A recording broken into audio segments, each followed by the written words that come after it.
ये इलेक्शन हमारे पार्टी के अध्यक्ष ने चुनाव घोषित किया कि चुनाव होना चाहिए, तो इसीलिए उन्होंने एक इलेक्शन अथॉरिटी बनाया और हर जगह से डेलीगेट्स को भी इलेक्ट करके वोटर लिस्ट बनाए और उसमें जो 9,100 डेलीगेट्स जो है वो लोग अध्यक्ष को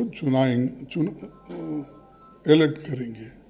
और ख़ास करके ये जो चुनाव निष्पक्षपात होने जा रहा है और सभी लोग मिलके एक होकर आगे पार्टी को यूनिटी के साथ हम हमारे उसूलों के लिए लड़ते रहेंगे और कांग्रेस पार्टी को मजबूत बनाने की कोशिश सभी मिलके करेंगे। अभी गांधी फैमिली का सपोर्ट किसको मिल रहा है सर, अभी जो कंटेस्टेड इलेक्शन हो रहा है? मेरे को मालूम नहीं, अगर आपको मालूम है तो उनका नाम लिखिए।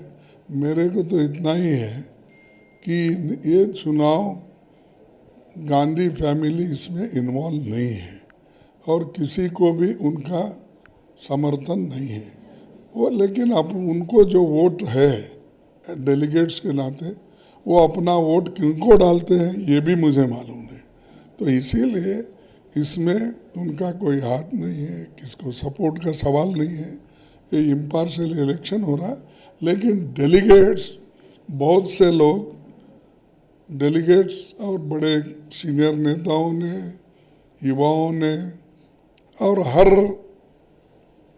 सेक्शन में जो डेलीगेट्स है उन्होंने मुझे कहा आप चुनाव लड़ना चाहिए, क्योंकि श्रीमती सोनिया गांधी जी लड़ना नहीं चाहती है, राहुल जी तो पहले ही राजीनामा दे फिर भी नहीं लड़ना चाहते हैं, क्योंकि आज पूरे हिंदुस्तान के जितने भी नौजवान हो या कांग्रेस के कार्यकर्ता हो वो सभी चाहते हैं कि राहुल गांधी जी इलेक्शन में रहना चाहिए और वो भी यूनानिमसली इलेक्ट कंसेंसस पे जैसा हर जगह होना चाहिए सबका था, लेकिन उन्होंने भी ना किया।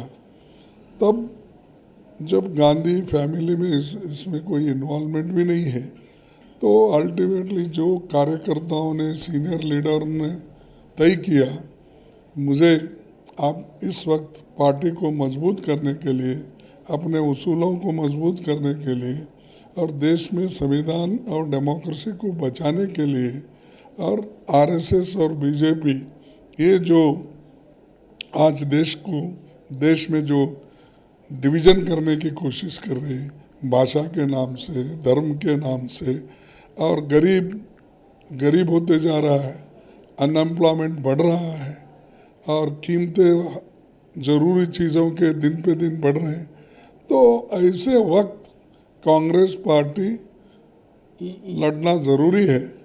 तो उन्होंने सभी डेलीगेट्स मिलके मुझे सपोर्ट किया, इसलिए मैं मैदान में उतरा हूँ। अभी शशि थरूर जी ने ये बताया कि जो बीजेपी को लड़ना है वो एक रिन्यूड कांग्रेस चाहिए बोल के बताया।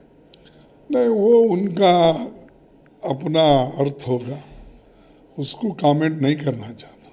मैं तो बचपन से ही लड़ रहा हूँ बीजेपी और आरएसएस उसूल के खिलाफ, और जो लोग मुझे बचपन से जानते हैं मेरे पॉलिटिकल करियर को, तो वो तो मेरे बारे में ये नहीं कहेंगे, लेकिन मैं ये चाहता हूँ कि हमारे कार्यकर्ताओं की मंशा है कि बीजेपी और आरएसएस की जो आइडियोलॉजी को ख़त्म करना या उनका जो कार्यक्रम है इस देश में लोगों को डिवाइड करने का, उसके खिलाफ वो चाहते हैं कि कांग्रेस पार्टी मजबूत हो, मजबूत से लड़े और एकजुट होकर लड़े।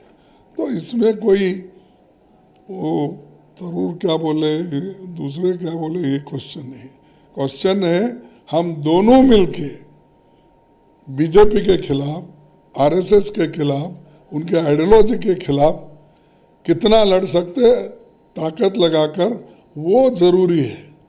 हम एक दूसरे का, ये तो घर की बात है, हम चुनाव में एक दूसरे के खिलाफ ठहरना या बात करना, मैं चाहता हूँ कि ये फॉर एंड अगेंस्ट नहीं है। हम दोनों मिलके और हमारे नेता लोग, कार्यकर्ता लोग मिलके किस ढंग से हमारे कांग्रेस के उसूल मजबूत बनेंगे और किस ढंग से आज जो मोदी शाह जी जो काम कर रहे हैं, तो उसके खिलाफ हमको दोनों को लड़ना है। इन्फ्लेशन के खिलाफ हम दोनों को लड़ना है, अनएम्प्लॉयमेंट के खिलाफ हम दोनों को लड़ना है, जीडीपी का गिर रहा है, लड़ना है।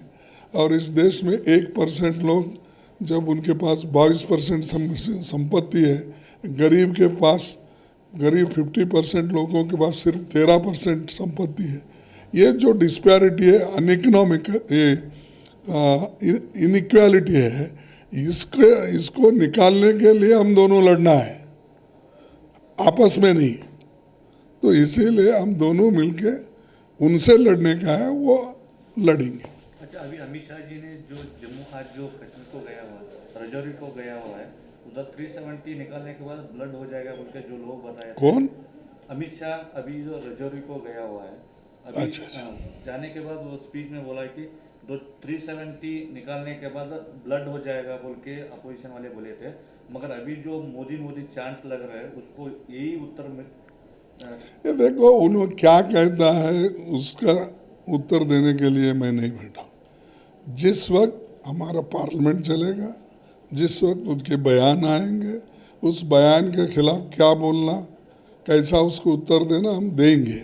अब वो क्या है, पब्लिसिटी लेने के लिए हर चीज़ वो कहते हैं, और यहाँ तक भी कहने को कोई आगे पीछे वो नहीं देखेंगे। शाह और मोदी, हमने ही देश को आज़ादी दिलाई, ये भी बोलेंगे। तो लोग अगर मानते हैं तो ठीक है।